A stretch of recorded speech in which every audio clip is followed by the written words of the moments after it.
பொதுவாக ஆஸ்மான் வந்துட்டால் டாக்டர்கிட்ட போய் டாக்டர் வந்து அந்த இன்ஹேலர், அதாவது இந்த உரியிற மருந்து. ஒரு நல்ல விஷயம் என்னென்னா, நிறைய பேருக்கு வெயில் காலத்தில் ஆஸ்மா வந்து சிம்டம்ஸ் வந்து இருக்காது, குளிர்காலத்தில் அதிகமாக இருக்கும். சில பேருக்கு பார்த்திங்கன்னா ஆஃபீஸ் போனால் அது வரும், இல்லை வீட்டில் இருந்தால் வராது. ஸோ அது மாதிரி இந்த இன்ஹேலர் எடுக்கிறதுனால தான் வந்து அவர் வந்து இது மாதிரி நிலைமைக்கு போயிடணும் மாதிரியும், அதை வந்து நிப்பாட்டினா உடனே வந்து அவர் இறந்த மாதிரியும் காமிச்சிடுறாங்க. இப்போ பார்த்திங்கன்னா அந்த குழந்தைகளுக்கு ஸ்பேசர்னு ஒரு கருவியை பயன்படுத்துகிறாங்க. அது என்ன காரணம்? ஜண்டு பாம் போட்டிங்கன்னா அது தலைவலி சரியாது. அதே மாதிரி தான் நுரையீரலில் வீக்கம் இருக்குன்னா எங்கே உங்களுக்கு நுரையீரலில் மருந்து கரெக்டாக வேலை செய்யணுமோ அங்கே மட்டும் செலுத்தணும். சார், இந்த இன்ஹேலர் தெரப்பிலேயே ரோட்டாஹேலர்னு ஒன்று இருக்குது, இந்த மாதிரி பார்த்தீங்கன்னா இன்ஹேலர்னு ஒன்று இருக்குது. இது ரெண்டில் எது பெஸ்ட்டு, இல்லை இது ரெண்டுக்குள்ள வித்தியாசம் என்ன? பஃப்னா என்னென்னா, நம்ம வந்து சென்ட்டை எப்படி அடிச்சுக்கிறோம், சென்ட் அடித்தோம்னா இப்போ வெளியில் வந்து வருது, நறுமணம் வந்து வெளியில் தெரியுது. அதே மாதிரி தான் ஒரு 4 குழந்தைங்க இருக்கிறாங்க, ஒரு குழந்தைக்கு மட்டும் நீங்கள் ஐஸ்கிரீம் சாப்பிடக்கூடாது, ஜூஸ் சாப்பிடக்கூடாது, கேக் சாப்பிடக்கூடாது, உனக்கு வீசிங் தொந்தரவு வந்துடும் அப்படின்னு சொன்னீங்கன்னா, ஒரு முறை இந்த இன்ஹேலர் ஸ்டாப் பண்ணால் வாழ்நாள் முழுவதும் தொடர்ந்து எடுத்துகிட்டே இருக்கணுமா அப்படிங்கிற ஒரு கேள்வி ஒரு நேயர் கேட்டிருந்தார். அதை பற்றி கொஞ்சம் சொல்ல முடியுமா?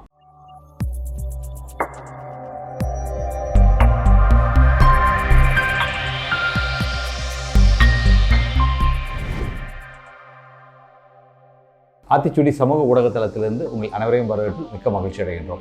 இன்றைக்கி நம்ம நிகழ்ச்சியில் மீண்டும் நுரையீரல் ஸ்பெஷலிஸ்ட் டாக்டர் உமாசங்கர் அவர்கள் இணைந்திருக்கிறாங்க. சார், இன்றைக்கி ஒரு முக்கியமான ஒரு விஷயத்தை கேட்கலான்னு இருக்கேன் சார். பொதுவாக ஆஸ்மான் வந்துட்டால் டாக்டர்கிட்ட போய் டாக்டர் வந்து அந்த இன்ஹேலர், அதாவது இந்த உரியிற மருந்து பஃப் அடிக்கிறத கொடுத்துட்டாவே அப்படி பேய் அரைஞ்ச மாதிரி ஆயிடுறாங்க. ஐயோ, இதை நான் யூஸ் பண்ணுறதா, அதை யூஸ் பண்ணுறதே ஒரு பார்த்திங்கன்னா ஒரு பலகீனமான விஷயமாக பார்க்குறாங்க. இந்த இன்ஹேலர் அவ்வளோ ஆபத்தானதா, இது யூஸ் பண்ணால் இது வந்து வெளியவே வர முடியாதா, இதை பற்றி கொஞ்சம் சொல்ல முடியுமா? இப்போ பார்த்திங்கன்னா ஆஸ்மாவை பற்றி நம்மளுக்கு கிட்டத்தட்ட ஒரு 80 வருஷமாக தான் அதோட உண்மையான பரிமாணம் என்னன்னு நம்மளுக்கு தெரியும். ஏன்னா முன்னாடி வந்து நம்ம ஆஸ்மாவாக இருக்கிறவங்க, வீசிங்காக இருக்கிறவங்களுக்கு பார்த்திங்கன்னா நம்ம வீட்டில் வந்து இரும்பிகிட்டே இருப்பாங்க, ஒரு இடத்துல எந்த ஒரு வெளி ஃபங்க்ஷனுக்கு அது மாதிரி எதுவும் போக முடியாது. ஸோ ரொம்ப அவங்களோட நார்மல் ஒரு மனுஷங்க வந்து என்ன டெய்லியும் காலையிலேருந்து எந்திரிச்சோன்னா அவங்க வேலைக்கு போகிறதுலேருந்து எல்லாத்துலேயுமே அவங்களுக்கு பாதிப்பு இருந்திருக்கு. ஸோ அதனால் வந்து இது வந்து ஒரு மருத்துவ ஆராய்ச்சியில் வந்து ஒரு திருப்பம்னு நம்ம சொல்லலாம், இந்த இன்ஹேலர் தெரப்பி.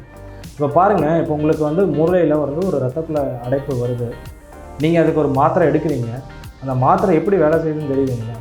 டைரெக்டாக நீங்கள் வந்து மூளைக்கு போகிறது முடியாது. ஏன்னா அது வந்து ஃபஸ்ட்டு வந்து நம்ம வாயில் வச்சு முழுங்குறோம், அது நம்ம குடலுக்கு போகுது, குடலிருந்து அது வந்து நம்ம ரத்தத்தில் கலக்குது. ஸோ அதில் இருக்கிற ஒரு பகுதி மட்டும் நம்மளோட மூளையில் இருக்கிற ரத்த அடைப்பை வந்து கரைக்கிறதுக்கான ஒரு வேலை செய்யுது. ஆனால் இப்போ நுரையீரல் பிரச்சனையில் வந்து அந்த ஆஸ்மாங்கிறதுல வந்து நுரையோட சுவாச குழாயில் தான் உங்களுக்கு வீக்கமும் இருக்குது, அங்கே தான் உங்களுக்கு பிரச்சனை இருக்குது. அப்போ இப்போ நான் வந்து ஒரு விஞ்ஞானியாக இருந்தால் நான் என்ன யோசிப்பேன்னா, எதுக்கு மற்ற இடத்துல வந்து இந்த தேவையில்லாத மருந்து போகணும், நுரையீரலுக்கே டைரெக்டாக நம்ம மருந்தை செலுத்துனோம்னா. ஏன்னா நுரையீரலுங்கிற ஒரு உறுப்பு எப்படின்னா வெளி உலகத்தில் டைரெக்டாக கான்டாக்டில் இருக்குது. இப்போ நம்ம தோல் எப்படியோ, இல்லை இப்போ நம்ம வாய் எப்படியோ, அதே மாதிரி நுரையீரல் வந்து நம்ம சுவாசம் மூலயமா அது டைரெக்ட் கான்டாக்ட் இருக்குது. ஸோ இது வந்து நம்மளுக்கு ஒரு அட்வான்டேஜ். ஸோ ஆராய்ச்சியாளர்கள் வந்து இதை பயன்படுத்தி வாயு மூலயமா, சுவாசம் மூலயமா எடுக்கிற மருந்து வந்து டைரெக்டாக வந்து நம்ம நுரையீரலில் போய் ஒரு வேலை செய்யும். ஸோ இதோட முக்கியமான ஒரு அட்வான்டேஜ் என்னென்னு நம்ம மக்களாக நம்ம நல்லா புரிஞ்சுக்கணும். இப்போ நார்மலாக நீங்கள் எடுக்கிற எல்லாத்துக்கும் தெரியும், பேராசிட்டமால் வந்து 650 மில்லிகிராம் வரும். இப்போ நாம் எடுக்கிற இந்த சுவாசம் மூலமாக எடுக்கிற இந்த இன்ஹேலர் வந்து பார்த்திங்கன்னா அது வந்து மைக்ரோகிராம்ங்கிறது 10⁻⁻6 ஆஃப் மில்லிகிராம். ஸோ அப்படின்னா வந்து எந்த அளவுக்கு ஒரு குறைவான மருந்தோட அளவு வந்து நம்ம நுரையீரலில் போய் உட்காருதுன்னு பாருங்கள். அதே மாதிரி நம்மளுக்கு எந்த இடத்துல வந்து நம்மளோட தேவை இருக்குதோ அதே இடத்துக்கு மருந்து போய் வேலை செய்யும். நீங்கள் நினைக்கிற மாதிரி குடலுக்கு போகிறதோ, இல்லை பிரெயினுக்கு போகிறதோ, இல்லை ரத்தத்தில் கலக்கிறதோ, அது மாதிரி ஒரு மருந்து இல்லை. ஸோ இதை வந்து நான் எப்படி என்னோட சொல்லுவேன்னா, இது வந்து நீங்கள் இப்போ தலைவலி இருக்குன்னா நீங்கள் ஒரு ஜண்டு பாம் போடுற மாதிரி, ஜண்டு பாம் போட்டிங்கன்னா அது தலைவலி சரியாது. அதே மாதிரி தான் நுரையீரலில் வீக்கம் இருக்குன்னா எங்கே உங்களுக்கு நுரையீரலில் மருந்து கரெக்டாக வேலை செய்யணுமோ அங்கே மட்டும் செலுத்துகிறோம். ஸோ அதனால் இது டெக்னாலஜிக்கலாக வந்து இது வந்து ரொம்ப அட்வான்ஸ்டு. ஆனால் என்ன ஒரு டவுன் சைட்னா, இப்போ வந்து நிறையா படத்தில் வந்து இல்லை வந்து இப்படி வந்து இதை வந்து இது மாதிரி சித்தரிச்சுறாங்க. அதாவது இன்ஹேலர் எடுக்காமல் வந்து வில்லன் வந்து இறந்துற மாதிரி. ஸோ அவங்க என்ன நினச்சிக்கிறாங்க, இந்த இன்ஹேலர் எடுக்கிறதுனால தான் வந்து அவர் வந்து இது மாதிரி நிலைமைக்கு போயிடணும் மாதிரியும், அதை வந்து நிப்பாட்டினா உடனே வந்து அவர் இறந்த மாதிரியும் காமிச்சிடுறாங்க. அது வந்து நம்ம தமிழ் சினிமாவில் வந்து, தமிழ் சினிமான்னு சொல்ல முடியாது, எல்லா ஆங்கில சினிமாலேயும் அது மாதிரி நடக்கிறது வாய்ப்பு உண்டு. ஸோ இது வந்து ஆராய்ச்சியிலேருந்து நம்மளே ஒரு ஸ்டெப்பு வந்து நம்மளை பின்தள்ளி வச்சுருக்கு. இந்த மாதிரியான ஒரு பதிவு. ஸோ மக்களாகிய நாம், ஏன்னா வந்து ஆஸ்மா பேஷண்ட்ஸ் வந்து அவன் வீட்டில் வந்து கூனி குறுகி வெளியில் போகாமல் அவன் ஃப்ரெண்ட்ஸ் கூட என்ஜாய் பண்ணாமல் ஐஸ்கிரீம் சாப்பிட முடியாமல் எல்லாம் வீட்டுக்குள்ளார உட்காந்துட்டு இருக்கிறதுங்கிற மாதிரி ஒரு துன்பமான ஒரு விஷயம் இருக்கவே முடியாது. ஒரு 4 குழந்தைங்க இருக்கிறாங்க, ஒரு குழந்தைக்கு மட்டும் நீங்கள் ஐஸ்கிரீம் சாப்பிடக்கூடாது, ஜூஸ் சாப்பிடக்கூடாது, கேக் சாப்பிடக்கூடாது, உனக்கு வீசிங் தொந்தரவு வந்துடும் அப்படின்னு சொன்னிங்கன்னா நாளடைவில் அந்த குழந்தையோட மனநிலை எப்படி இருக்குன்னு நம்ம பார்க்கணும்.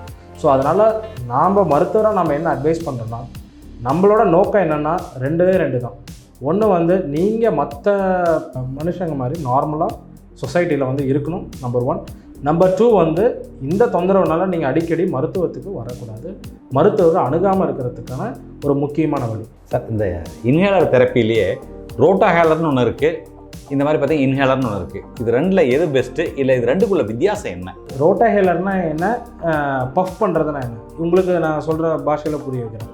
இப்போ ரோட்டாஹேலர்னால் எப்படின்னா, இப்போ வந்து ஒரு சின்ன பையன் இருக்கிறான், இல்லை ஒரு 20 வயசு ஒருத்தர் காலேஜுக்கு போகிறாரு, ஒரு 40 வயசு ஒரு ஆஃபீஸ்க்கு போகிறாரு.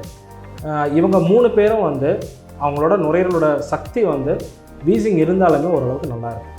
ஸோ அவங்க என்ன பண்ணலான்னா, வாயில் வச்சு ஜஸ்ட்டு உறிஞ்சால் போதும். ஸோ அதுக்கு பேர் ரோட்டாஹேலர்னு சொல்லுவாங்க. அது வந்து டிபிஐன்னு சொல்லுவாங்க, அதாவது ட்ரை பவுடர் இன்ஹேலர். ஸோ அது வந்து நீங்கள் ஒரு பவுடர் மாதிரி இருக்கும், அதை வாயில் வைக்கிறீங்க, உரியிறீங்க, நுரையீரலுக்குள்ள இருக்கும். இது வந்து ஒரு விதமான ஒரு இன்ஹேலர் தெரப்பி. இன்னொன்று பார்த்தீங்கன்னா பஃப்னு சொல்லுவாங்க. பஃப்னா என்னென்னா, நம்ம வந்து சென்ட்டை எப்படி அடிச்சுக்கிறோம், சென்ட் அடித்தோம்னா வெளியில் வந்து வருது, நறுமணம் வந்து வெளியில் தெரியுது, அதே மாதிரி தான். ஸோ அதை வந்து நம்ம வாயில் வச்சு நம்ம அழுத்துறோம், நீங்கள் எதுவும் உரிய தேவையில்லை, அது வெளியில் இருந்து உங்களுக்கு கொடுக்குது. ஸோ ஒரு 60 வயசு 70 வயசு இருக்கிறவங்கனால நல்லா இருக்க முடியாது. ஸோ அவங்களுக்கு வந்து இந்த பஃப்புங்கிற இதை வந்து நம்ம யூஸ் பண்ணுறோம். வேறு சிறு வயதினருக்கு வந்து நம்ம வந்து ட்ரை பவுடர் இன்ஹேலர்னு சொல்கிற பவுடர் மாதிரி ரோட்டாஹேலரை யூஸ் பண்ணுறோம். குழந்தைகளுக்கு ஸ்பேசர்னு ஒரு கருவியை பயன்படுத்துகிறாங்க, அது என்ன காரணம்? பெரியவங்களுக்கு கொடுக்கறதில்ல, ஆனால் சின்ன குழந்தைங்களுக்கு ஒரு சின்ன குழாய் மாதிரி கொடுத்து உரிய வைக்கிறாங்க, அது என்ன காரணம்? ஸ்பேசருங்கிற கருவி எப்படின்னா, இப்போ வந்து அந்த பஃப்னு நான் சொன்னேன் இல்லைங்க. ஸோ அந்த பஃப்பை வந்து நீங்கள் ப்ரெஸ் அந்த பஃப் எப்படி வேலை செய்யுதுன்னா, இப்போ வந்து நம்ம ராக்கெட் வந்து நம்ம கீழே இருந்து மேலே போகிறதுக்கு இந்த க்ரையோ இன்ஜின் சொல்லுவோம். அந்த ராக்கெட்டை வந்து ஜெட் வரும், ஜெட்டுனா வந்து அந்த வேகத்தில் வந்து அது மேலே வரும். அதுக்கு வந்து ப்ரொப்பலண்ட்டுங்கிற ஒரு கெமிக்கல் யூஸ் பண்ணுவோம். அந்த ப்ரொப்பலண்ட்டுங்கிற கெமிக்கல் வந்து நம்ம யூஸ் பண்ணுற அந்த பஃப்பில் இருக்குது. ஸோ அந்த ப்ரொப்பலண்ட்டை நம்ம யூஸ் பண்ணுறப்ப என்ன ஆகும்னா, அந்த மருந்து வந்து உள்ளுக்குள்ளார வந்து லிக்விடாக தான் இருக்கும். ஆக்சுவலாக அது லிக்விடாக தான் இருக்கும். நம்ம அழுத்துறப்ப அது வந்து வெரி பவுடராக ரொம்ப ஃபாஸ்ட்டாக நம்ம நுரையீரலுக்குள்ளார வரும். இப்போ வந்து நார்மலாக அந்த அளவுக்கு ஃபாஸ்ட்டாக வரப்போ வந்து நம்ம வாயில் வச்சு அது கரெக்டாக வரப்போ அதை கப்புன்னு பிடிச்சி நம்ம சுவாசிக்கிறதுக்கு நம்மளுக்கு டைம் இருக்காது. ஏன்னா அந்த ஃபாஸ்ட்டில் வரும். முதியவர்களுக்கும் சரி, ரொம்ப சின்ன குழந்தைங்களுக்கும், அதாவது 4 வயசு கம்மியாக 6 வயசு கம்மியாக இருக்கிறவங்களுக்கும் அதை வந்து உரியறதுக்கான சக்தி வந்து ரொம்ப கம்மியாக இருக்கும். அதனால் நம்ம என்ன பண்ணோம், ஒரு கூண்டு மாதிரி ஒன்று கொடுத்துருவோம். ஸோ அதுக்கு ஸ்பேசர்னு சொல்லுவாங்க. ஸோ அந்த பஃப் வந்து நம்ம அழுத்துறப்ப ஃபஸ்ட்டு அந்த மருந்து எல்லாமே அந்த ஸ்பேசருங்கிற ஒரு அறையில் போய் அது ஃபஸ்ட்டு உள்ளே உட்காந்துக்கும். ஒன்ஸ் அந்த அறையில் உள்ளே உட்காந்தோடனே ஓகே, இப்போ வந்து குழந்தையும் ரெடி ஆயிடுவான், இல்லை முதியவர்களுக்கும் அவங்களோட முடிஞ்ச அளவுக்கு அவங்க ரெடி ஆயிடுவாங்க. அதுக்கப்புறம் அவங்க மிதமான அளவுக்கு மூச்சு இழுத்து மூச்சு விட்டாவே போதும், ரொம்ப அதிகமாக இழுக்க தேவையில்லை. ஸோ அதுதான் இந்த ஸ்பேசரோட முக்கியமான ஒரு அட்வான்டேஜ். அடுத்தபடியாக பார்த்தீங்கன்னா சார், ஒரு முறை இந்த இன்ஹேலர் ஸ்டாப் பண்ணால் வாழ்நாள் முழுவதும் தொடர்ந்து எடுத்துகிட்டே இருக்கணுமா அப்படிங்கிற ஒரு கேள்வி ஒரு நேயர் கேட்டிருந்தார். அதை பற்றி கொஞ்சம் சொல்ல முடியுமா? ஏன்னா ஒரு பேஷண்ட்டிட்ட வந்து இந்த மருந்தை வந்து நீங்கள் வந்து வாழ்க்கை ஃபுல்லாக எடுங்கன்னு சொல்கிறத விட ஒரு கஷ்டமான ஒரு மெசேஜ் வந்து டாக்டர்னால சொல்லவே முடியாது. But unfortunately sometimes we have to say this. ஏன்னா வந்து இப்போ பார்த்தீங்கன்னா, ஒருத்தருக்கு வந்து ஒரு ஆஸ்மா வியாதி வந்து சரியாகாமல் வந்துகிட்டே இருக்குது. முன்னாடி ஹாஸ்பிட்டலில் மருத்துவமனையில் அடிக்கடி அவங்க அட்மிட் ஆகியிருக்காங்க, இல்லைன்னா எப்பயாச்சும் ரொம்ப சீரியஸான அளவுக்கு போயிருக்காங்க. இந்த 3 கேட்டகரியில் இருக்கிறவங்கள மட்டும் இந்த மருந்தை வந்து எப்போவுமே நிறுத்தவே கூடாது. ஏன்னா உங்களுக்கு ஆல்ரெடி வந்து ஆஸ்மா வந்து இவ்வளோ சிவியராக வந்துருச்சு. அவங்க எக்காரணத்தை கொண்டும் மருந்தை நிப்பாட்டுறது மருத்துவரின் அறிவுரை இல்லாமல் மருந்தை வந்து நிற்க முயற்சியே பண்ணக்கூடாது. ஸோ இந்த 3 கேட்டகரி இருக்கிறவங்கள நம்ம விட்டுருவோம். ஸோ அடிக்கடி ஹாஸ்பிட்டலில் அட்மிட் ஆகிறவங்க, எப்பயாச்சும் வெண்டிலேட்டர்லேருந்து வந்திருக்கிறவங்க, என்றைக்காச்சும் ரொம்ப சீரியஸாக போயிருக்கவங்க, இவங்க 3 பேருக்கான பதிவே இது இல்லை. ஒரு நல்ல விஷயம் என்னென்னா, நிறைய பேருக்கு வெயில் காலத்தில் ஆஸ்மா வந்து சிம்டம்ஸ் வந்து இருக்காது, குளிர்காலத்தில் அதிகமாக இருக்கும். சில பேருக்கு பார்த்திங்கன்னா ஆஃபீஸ் போனால் அது வரும், இல்லை வீட்டில் இருந்தால் வராது. ஸோ அது மாதிரி அவங்களுக்குன்னு சொல்லி ஒரு சில ப்ரிசிபிடேட்டிங் ஃபேக்டர்னு சொல்லுவாங்க, எதனால் வந்து எனக்கு ஆஸ்மா அல்லது வீசிங் தொந்தரவு அதிகமாகுது அப்படின்னு சொல்லி அவங்களுக்கே தெரியும். அது மாதிரி இருக்கிறத வந்து நம்ம தவிர்க்கணும். அதை வந்து நல்லா தவிர்த்து வந்தாங்க. ப்ளஸ் அதுக்கான உடற்பயிற்சி மற்றும் ப்ரிகாஷன்ஸ், அதாவது கரெக்டான மாஸ்க் இது பண்ணுறது, அது மாதிரி எடுத்தாங்கன்னா ஆஸ்மா வந்து கண்டிப்பாக நம்ம கண்ட்ரோல் பண்ண முடியும். அப்படியே கண்ட்ரோல் பண்ண முடியலனாலும் ரொம்ப வருத்தப்படாதீங்க. நீங்கள் வந்து அதை மருத்துவரை அணுகி அதுக்கான மருந்தை வந்து எவ்வளோ கம்மியாக வைக்கணுமோ அப்படின்னு சொல்லிட்டு நம்ம வந்து மருத்துவர்கிட்ட அணுகி அதை வந்து நம்ம கம்மியாக வச்சுக்கணும். ஸோ இதை வந்து என்னென்னா, நீங்கள் உங்களோட வியாதியை வந்து நீங்கள் புரிஞ்சுக்கணும். எனக்கு வந்து இந்த மாதிரி தொந்தரவு இருந்தால் வியாதி அதிகமாகுது, எனக்கு இது மாதிரி தொந்தரவு இருந்தால் வியாதி கம்மியாகுது. ஸோ உங்கள் அறிகுறிகளை வந்து நீங்களே வந்து நீங்கள் அனலைஸ் பண்ணி உங்களுக்கே தெரியும், இந்த மாத்திரை நான் இந்த டைமில் எடுத்தேன்னா எனக்கு இது வராது, இந்த நேரத்தில் இது சாப்பிட்டோன்னா அதை வந்து மருத்துவர்னால நம்மளால சொல்லவே முடியாது. ஸோ அதனால் மக்களாக நாம் வந்து அதை வந்து கரெக்டாக ஐடென்டிஃபை பண்ணணும். அது மாதிரி பண்ணி அதை நான் எல்லாமே தவிர்த்திங்கன்னா கண்டிப்பாக இந்த ஆஸ்மா வந்து குணப்படுத்த முடியும். ஸோ நேரிலே பார்த்தீங்கன்னா இந்த ஆஸ்மா நோய்க்கு உரிய மருந்து முதல் கொண்டு இன்ஹேலர், ரோட்டேகலர் மற்றும் பல்வேறு வகையான சந்தேகங்களுக்கு தெல்ல தெளிவாக டாக்டர் உமாசங்கர் அவர்கள் அவங்க பதில் சொன்னாங்க.